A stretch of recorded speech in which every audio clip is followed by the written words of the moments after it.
Let me say, many of the initiatives we're moving forward are not new. Most actually have been previously announced and are already underway, quite frankly. And this includes things like moving forward with virtual care options. We've also already announced that we're expanding the capacity of the surgical system in AHS hospitals and through the use of chartered surgical facilities.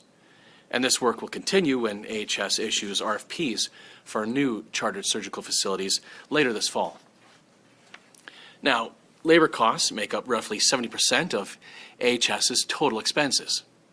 AHS can't achieve savings, and those savings can't be then reinvested into improving the system for Albertans without changes to its workforce. However, Premier Kenney and I have been clear. There can be no job losses for nurses or frontline clinical staff during the pandemic.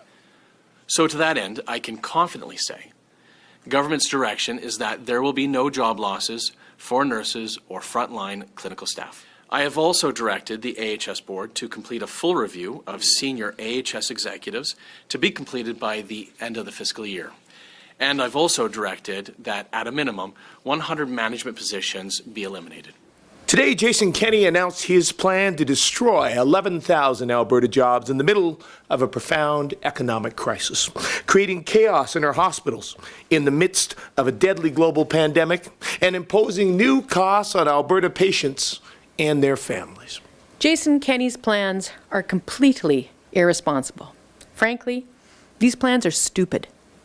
They will cause harm to patients, harm to communities, particularly to rural ones, and they will harm our chances for an economic recovery. I'll start with the jobs.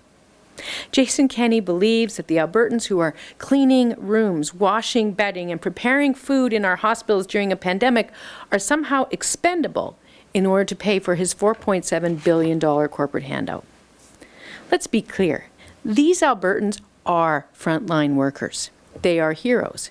Ask anyone who's ever had a loved one in hospital and they will tell you that the person who cleans up the vomit on the floor is a frontline worker.